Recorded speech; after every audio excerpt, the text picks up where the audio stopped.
बिस्मिल्लाहिर्रहमानिर्रहीम। नाज़रीन, आप देख रहे हैं प्रोग्राम तब्दीली और मैं हूं आपका मेज़बान एहसन रज़ा। नाज़रीन, इलेक्शन की बाज़गाह जहां तमाम जमातें इलेक्शन में नशिस्तें जीतने के हवाले से खुशफहम हैं, तो वहीं लेवल प्लेइंग फील्ड की तकरार का सिलसिला भी जारी है। एक तरफ कहते हैं कि हम तमाम सीटें जीतेंगे और दूसरी जानिब लेवल प्लेइंग फील्ड मुहैया नहीं की जा रही। इस हवाले से इलेक्शन कमीशन के जितने भी मामलात हैं उसके हवाले से भी बहुत सी बातें हो रही हैं।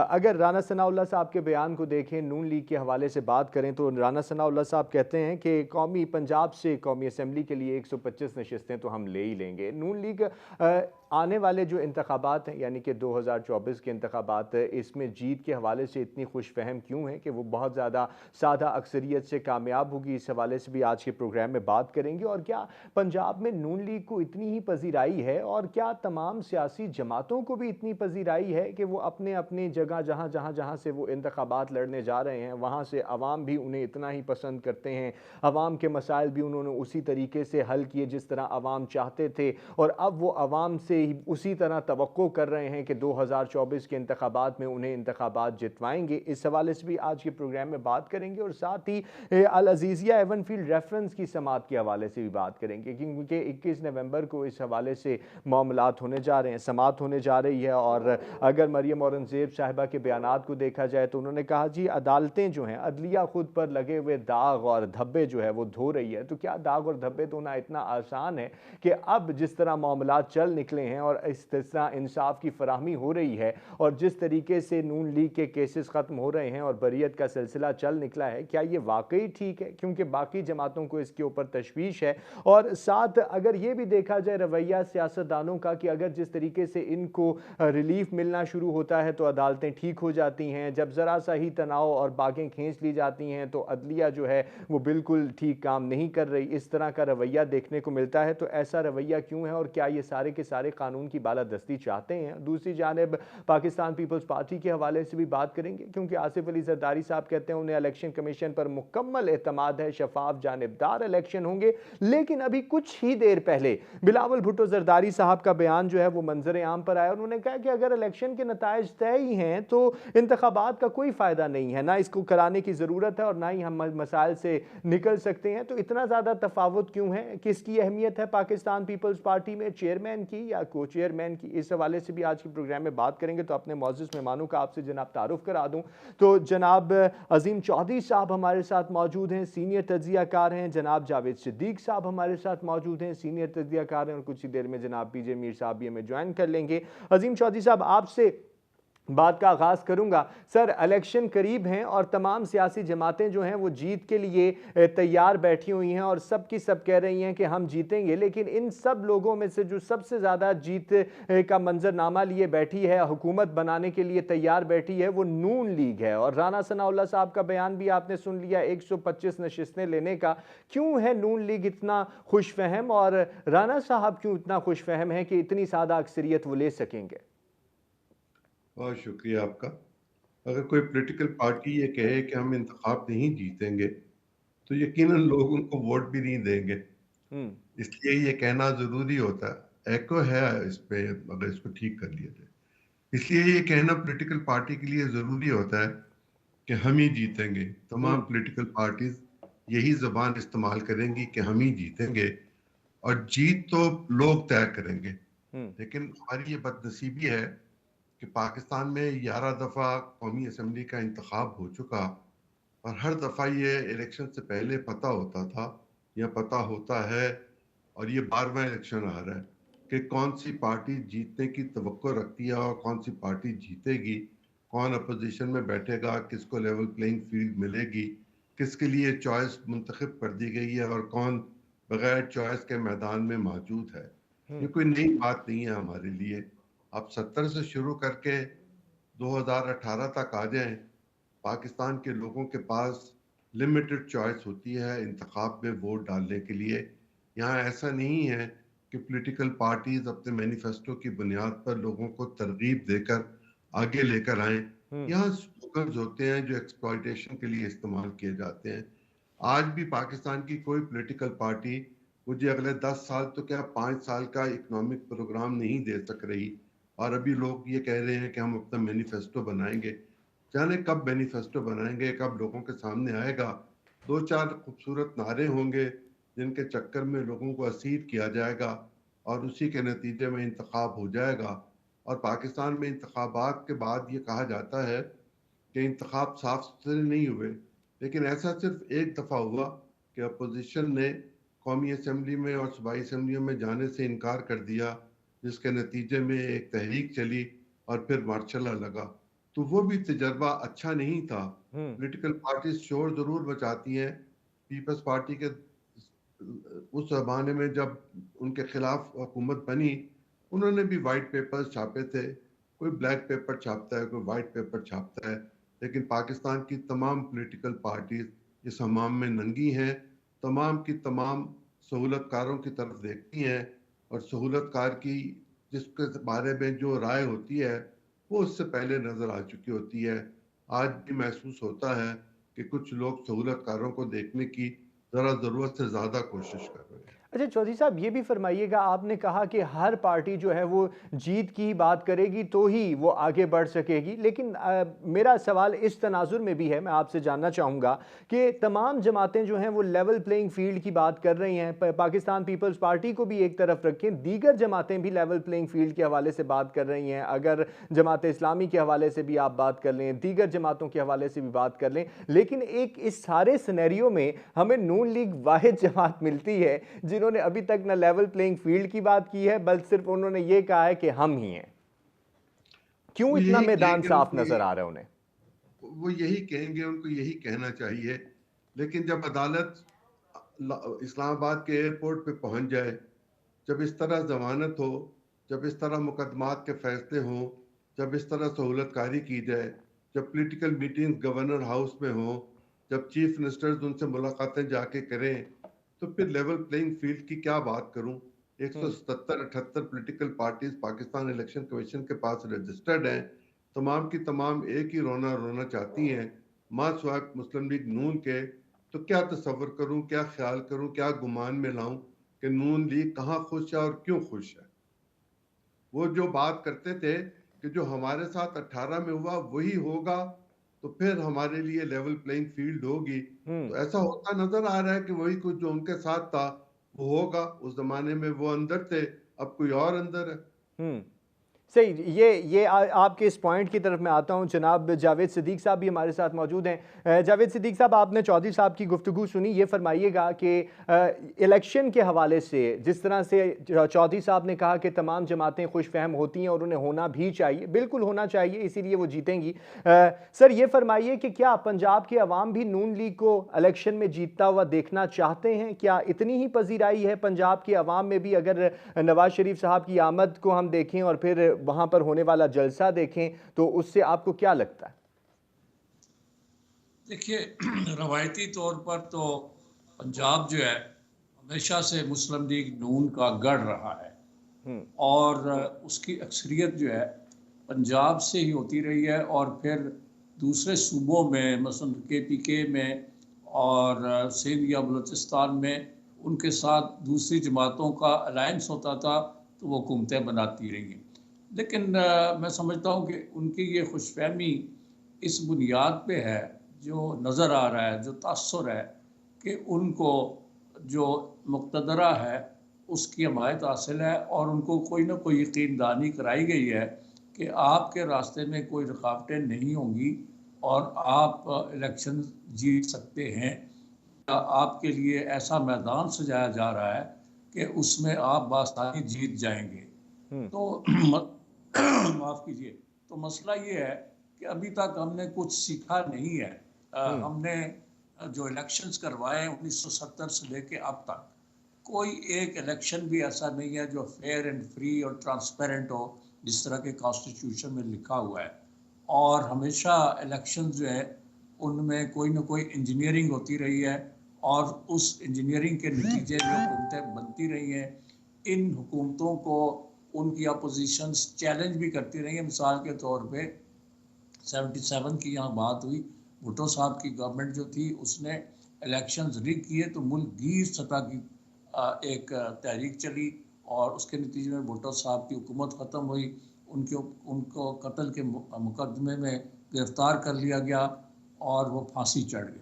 और उसके बाद 85 में ज़िया-उल हक साहब ने एक नॉन पार्टी बेस्ड इलेक्शन की बुनियाद रखी, जिसके नतीजे में कमो बेश जो इस वक्त हमें लीडर नज़र आ रहे हैं मंजर पे, सियासी मंजर पे, वो 85 का ही प्रोडक्ट है।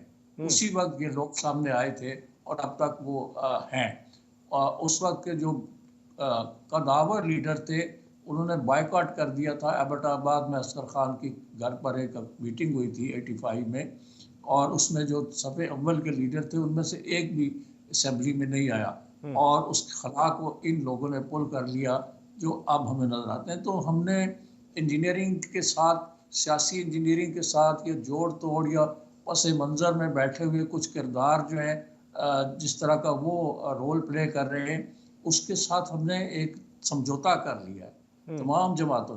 हर जमात इस वक्त ना वो अपने मेरिट पे इलेक्शन लड़ती है, ना उसका कोई मैनिफेस्टो है, ना प्रोग्राम है। मिसाल के तौर पर इस वक्त पाकिस्तान जो है उस सबसे बड़ा उसका क्राइसिस है इकोनॉमिक क्राइसिस, और वो कभी IMF से मांग रहे हैं हम पैसे, कभी सऊदी अरब की मिन्नत करते हैं, कभी चाइना की करते हैं, और किसी के पास कोई सलूशन नहीं है कि मुल्क को इकोनॉमिकली कैसे खुद मुख्तार और सेल्फ रिलायंट बनाया जाए। ऐसी कोई किसी के पास कोई मैनिफेस्टो, कोई प्रोग्राम नहीं है। अच्छा जावेद साहब ये भी फरमाइएगा, आप मैनिफेस्टो के हवाले से बात कर रहे हैं, चौधरी साहब ने भी मैनिफेस्टो के हवाले से बात की, क्यों नहीं सियासी जमातें संजीदा हो पाती मैनिफेस्टो के हवाले से, और बस जब उन्होंने इलेक्शन में आना होता है तो बस वही खूबसूरत से नारे आपके लिए ये कर देंगे, वो कर देंगे, एशियन टाइगर मुल्क बन जाएगा और मुल्क जो है तरक्की के मनाजिल तय करता हुआ पता नहीं कहाँ से कहाँ पहुँच जाएगा, लेकिन हकीकत बिल्कुल इसके बरक्स होती है।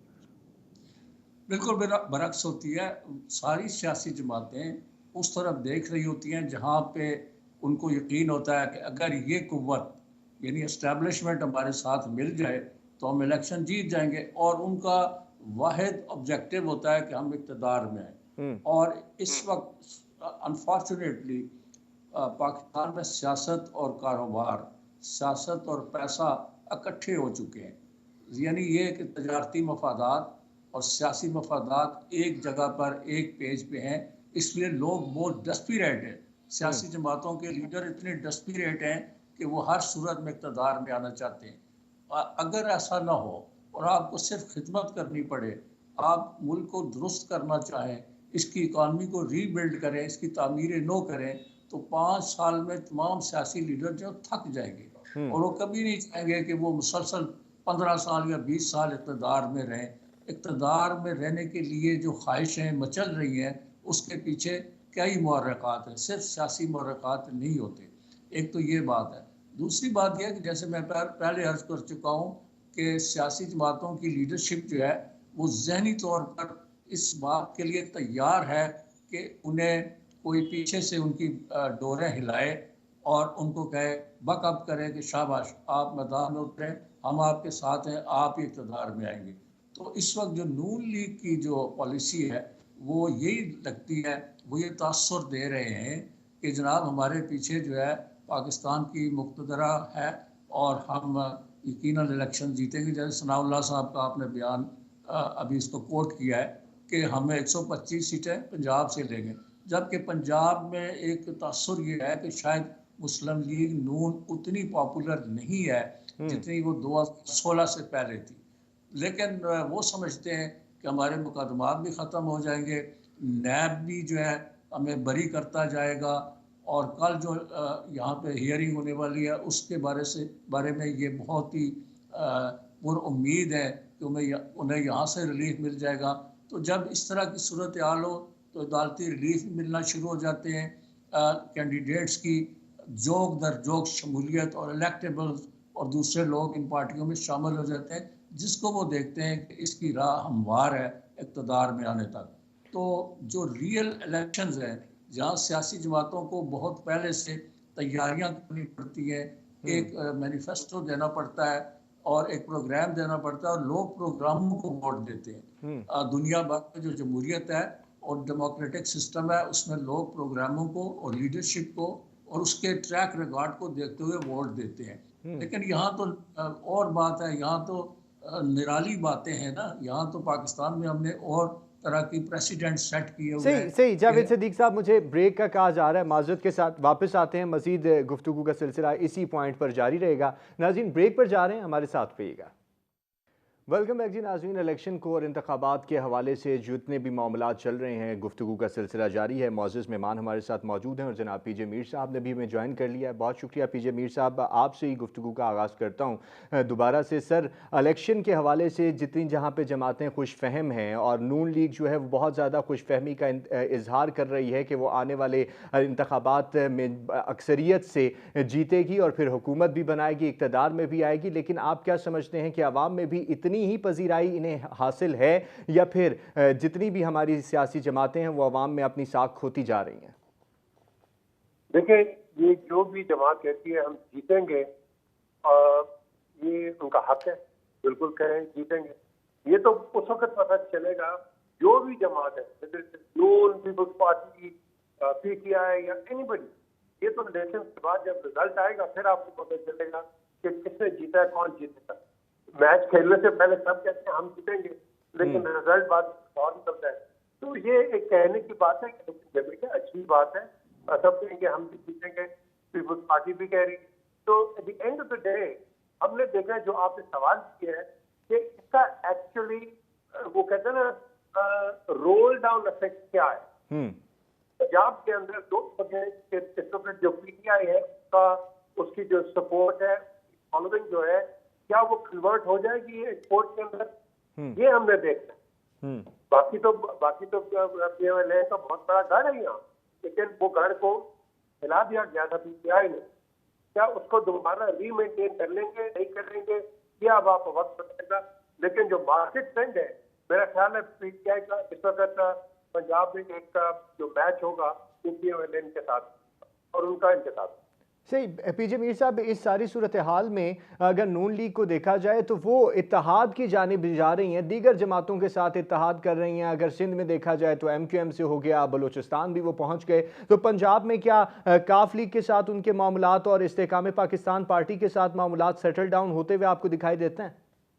देखिए, जहाँ तक काफ पार्टी का ताल्लुक है, मैं आपको गारंटी कर दूंगा कि चौधरी शुजात और नवाज शरीफ ये जुड़ जाएंगे। अब आगे जो बाकी जो जब आपने कहा है कि सिंध के अंदर, तो मियां नवाज शरीफ के पर्सनल रिलेशनशिप है मेंगल्स के साथ, मारी के साथ, भुक्की के साथ, और इन्होंने काफी अपना एक पुराना एक जो रिश्ता है उसको दोबारा रिवाइव किया है। और हमेशा मैंने उनके मुंह से यही सुना है कि ये अच्छे लोग हैं, उनके साथ चलने वाले लोग हैं, जो कि चले भी हैं पहले। तो अब हम देखेंगे कि आगे ये जो रिवाइव कर रहे हैं, ये मियां नवाज शरीफ साहब ही कर सकते हैं, ये बाकी इनकी पार्टी का कोई नहीं कर सकता। बिकॉज PMLN है तो वो सिर्फ नवाज शरीफ है, बाकी डोंट मैटर। सही सर, मैं आपकी जानिब आता हूँ। अजीम चौधरी साहब भी हमारे साथ मौजूद हैं और जावेद सिद्दीक साहब भी हमारे साथ मौजूद हैं। चौधरी साहब फरमाइएगा, आपने 2018 के इलेक्शन की बात की, तो इस वक्त फिर क्या समझें कि नून लीग का वोट को इज्जत दो का बयानिया जो है वो कहीं बहुत पीछे जा चुका है? अगर वो भी उसी सारी सूरत हाल को देखना चाह रहे हैं, दोहराना चाह रहे हैं, हालांकि वो इसके ऊपर तनकीद भी करते रहे हैं, लेकिन अब मुंतजिर भी हैं। देखिए, जब तक वो ये बात कहते नहीं मुंह से कि हम किन स्लोगन पर या किस प्रोग्राम पर या किस एजेंडे पर या किस मैनिफेस्टो पर इलेक्शन लड़ेंगे, इस सवाल का मुकम्मल जवाब नहीं दिया जा सकता।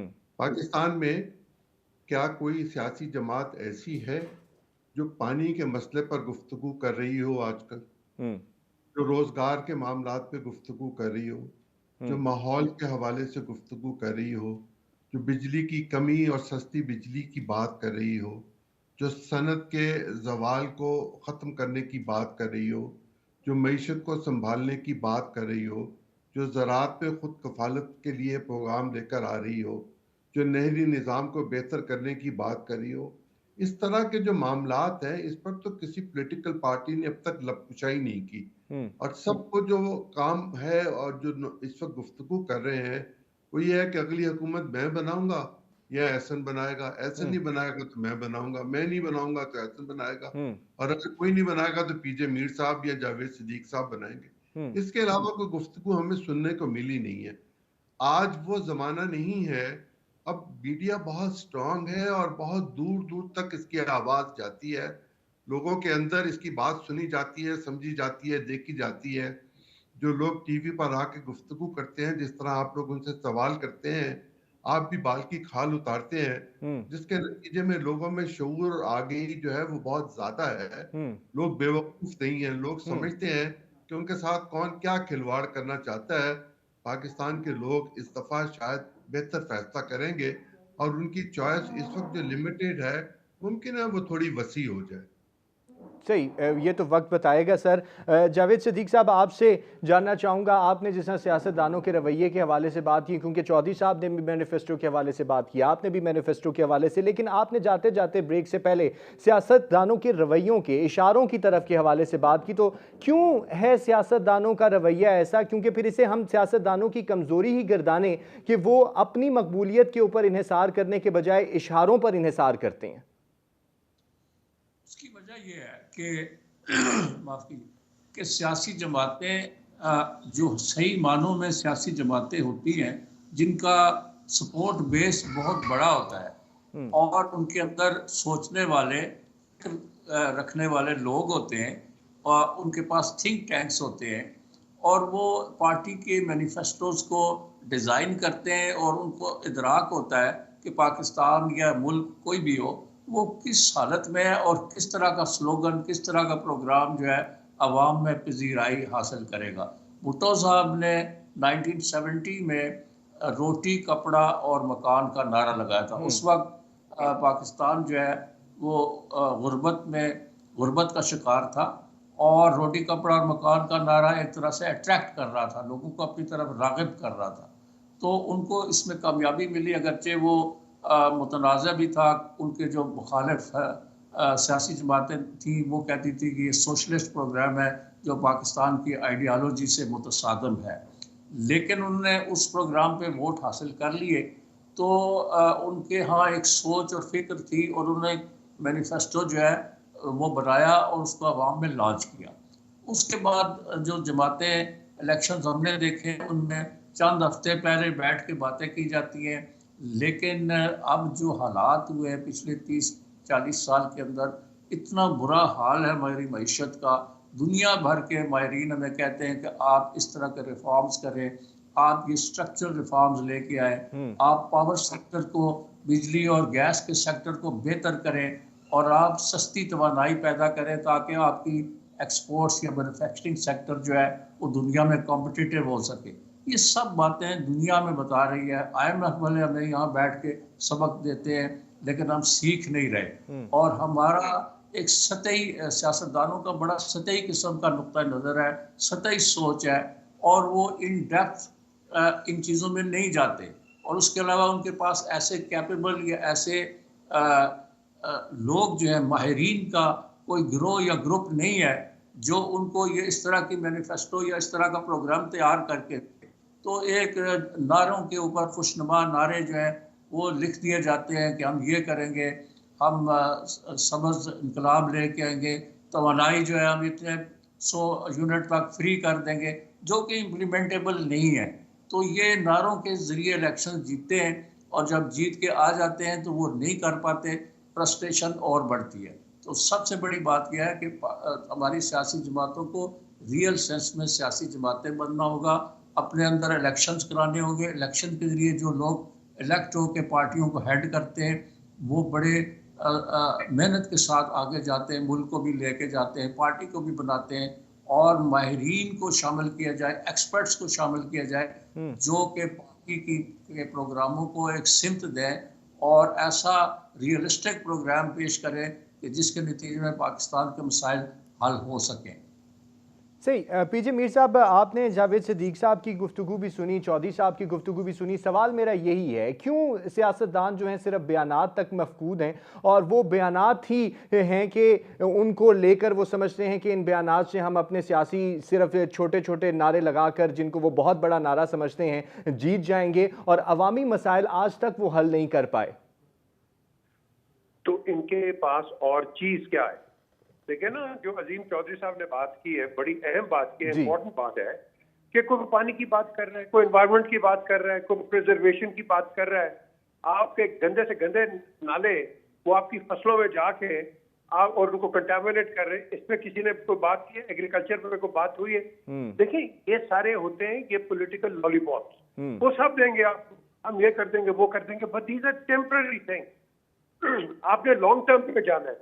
जावेद सदीक साहब बात कर रहे हैं कि ये सारे ये आपको ये करेंगे, प्रॉमिस करेंगे, हम वो कर देंगे। These are all temporary gimmick. आपने देखना है कि आप इस मुल्क को इकोनॉमिक डिप्रेशन से किस तरह बाहर निकालेंगे। क्या आपके पास ऐसी कोई चीज है? मैं तो देखता हूं कि जो भी गवर्नमेंट आएगी वो 2 या 3 महीने भी नहीं चल सकेगी अनलेस उसको हमारी इस्टेब्लिशमेंट सपोर्ट ना करे, क्योंकि किसी के पास ऐसी गिदड़ सिंगी है ही नहीं है कि आपको इकोनॉमिक यूटर्न आपको करके दे। आप 100% डेट के अंदर बैठे हुए हैं, तो how do you expect yourself to come out of the date?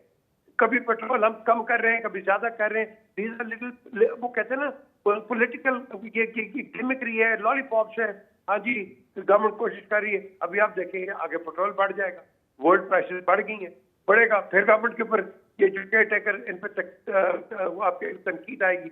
तो इसके ऊपर ये जब तक एक बैठ के एक नेशनल कंसेंसस नहीं करेंगे, बिकॉज ये इलेक्शंस को एक्सेप्ट नहीं करेगा, ये भी बता दूं आपको, ये कोई एक्सेप्ट नहीं करेगा। अब जो मर्जी कर ले, कोई एक्सेप्ट करेगा ही नहीं। देखो ना, ये सारा पीटीएम बना था, किसके लिए बना था? एक आदमी के लिए। ये कोई नेशनल इंटरेस्ट में बना था ये पीटीएम? बिल्कुल नहीं बना था।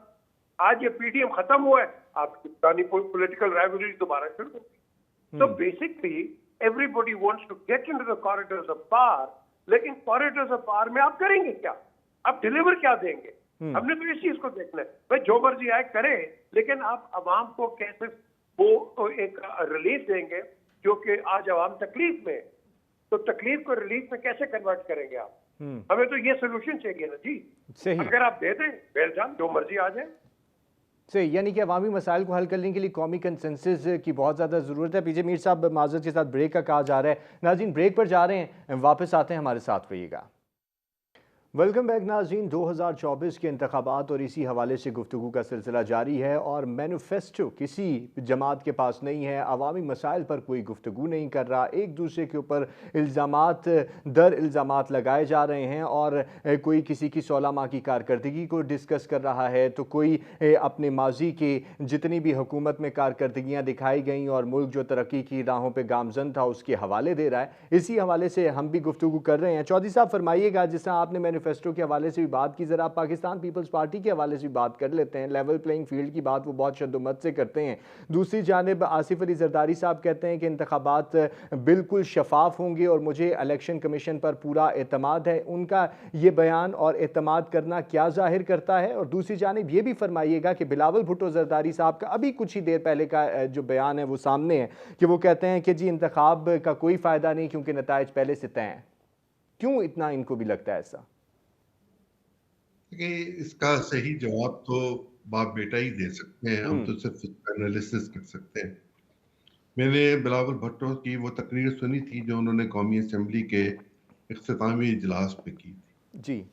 तो वो इस बात का जिक्र कर रहे थे कि मैं अपने वालिद और मियां नवाज शरीफ से ये कहना चाहता हूँ कि हमें 30 साल पुरानी सियासत की तरफ ना लेकर जाए। ये मरियम और मेरे लिए बहुत मुश्किल होगी। उनका भी यही ख्याल है कि जिम्मेदारी इन्हीं दोनों के पास होगी और यही पाकिस्तान की कश्ती को साहिल तक लेकर जाएंगे। लेकिन इस बारे में कोई जवाब हमें दे सकता है कि पाकिस्तान में जितनी खराबियां हुई, क्या वो 1970 से हुई या 1948 से हुई या 47 से हुई, कब से हुई? और जितना हम माजी में पीछे जाते हैं हमें ये नजर आता है कि पिछले 30-35 साल में जो पाकिस्तान में पॉलिटिक्स हुई, जो पाकिस्तान पे कर्जा आया, जो पाकिस्तान में इन्हतात आया, जो पाकिस्तान की पॉलिटिक्स में बदतमीजी आई, उसमें पॉलिटिकल पार्टीज ही शामिल है, उसमें विक्टिमाइजेशन शामिल है, उसमें रूल ऑफ लॉ की खिलाफ वर्जी शामिल है, उसमें कॉन्स्टिट्यूशन को एक फर्द के लिए बदल देना शामिल है। ये भी ख्वाहिश पैदा हो गई थी कि प्राइम मिनिस्टर को ये इख्तियार दे दिया जाए कि वो कॉन्स्टिट्यूशन की जिस क्लॉज को जब समझे वो सस्पेंड कर दे। वो आप कॉन्स्टिट्यूशन ना हुआ, ये मोम की गुड़िया हो गई जिसका नाक उतार दे फिर लगा दे। ये कॉन्स्टिट्यूशन ऑफ पाकिस्तान है और ये पॉलिटिशियंस का मिजाज है।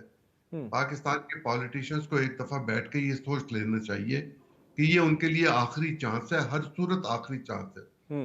अगर इस चांस को उन्होंने मिस किया और इसमें उन्होंने गलतियां की और उन गलतियों के नतीजे में जो तूफान बदतमीजी यहाँ उठेगा, उससे लोग जस्टिफाई भी करेंगे और उसका कोई मुकाबला भी नहीं कर सकेगा।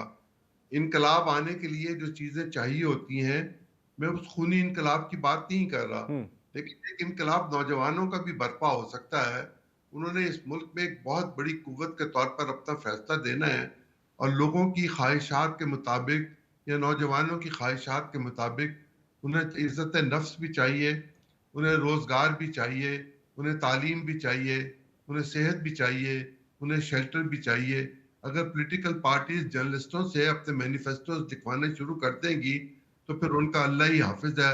अल्लाह करे कि पॉलिटिशियंस को समझ आए कि यूनिवर्सिटियों के प्रोफेसर और थिंक टैंक्स में काम करने वाले बड़े माहिरीन और मईशतदान और साइंसदान और वो लोग जो समाजियात को जानते हैं, उनसे लिखवाए जाते हैं अपने मैनिफेस्टो। ये जर्नलिस्टों का काम नहीं है। हम तो ये करते हैं कि जो चीज महसूस करें उसको एनालाइज करके आपके अब कौम के सामने रख दें, लेकिन ये मेरा और आपका काम नहीं है कि हम पॉलिटिकल पार्टीज को मैनिफेस्टो लिख कर दें।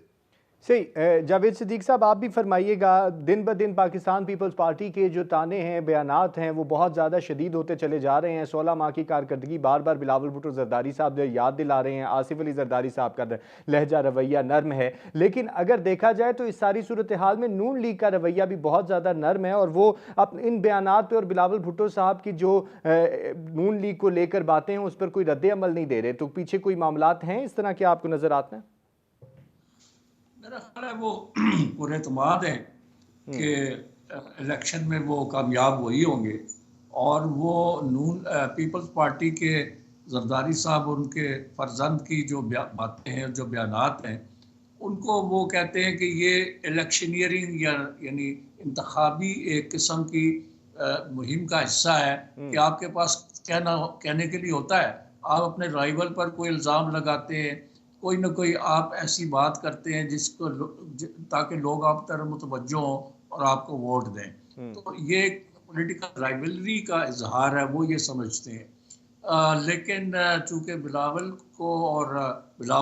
अपने आप को समझते थे कि पीडीएम की हुकूमत के खात्मे के बाद नया वज़ीर आज़म मैं हूँगा और इसका बरमला इजहार भी कर रहे हैं, लेकिन लगता है कि उनके चांसेस नहीं हैं या बहुत स्लिम चांसेस हैं।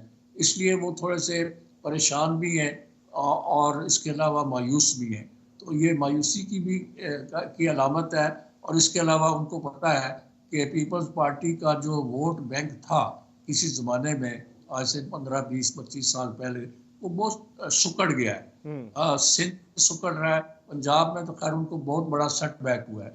तो वो ये समझते हैं कि उनकी जो बड़ी राइवल पार्टी है PMLN, वो शायद उनको मात दे देगी इन इलेक्शंस में। तो उस खदशे के पेश नज़र वो ये कहते हैं कि इनके पीछे मुक़्तदरा है, इनके पीछे एस्टेब्लिशमेंट है, ये लाडले हैं और ये इलेक्शन जीतने जा रहे हैं, not on the basis of the peoples mandate, लेकिन उनका ख्याल है कि इनके पीछे कोई कुव्वतें हैं जो इनको हर इसी वजह से लेवल प्लेइंग फील्ड का जो तकाजा है वो बहुत ज़्यादा बढ़ता चला जा रहा है। माजरत के साथ जावेद सिद्दीक साहब, प्रोग्राम का वक्त ख़त्म हो चुका है। जावेद सिद्दीक साहब, अजीम चौधरी साहब, पी जमीर साहब, तीनों शख्सियात का बहुत शुक्रिया वक्त देने के लिए। नाज़रीन, इंतखाबात जो हैं वो करीब हैं, ज़रूरत इसी बात की है कि तमाम सियासतदान जो हैं वो कौमी कंसेंसस की बात करें और साफ़ और शफाफ इंतखाबात होने चाहिए ताकि उनके नतायज जो हैं वो सब के सब कबूल भी करें और उनके नतायज जो हैं वो मुस्बत अंदाज में कौम पर असरअंदाज हों। मुझे दीजिए इजाज़त, अपना बहुत सारा ख्याल रखिएगा। अल्लाह हाफ़िज़।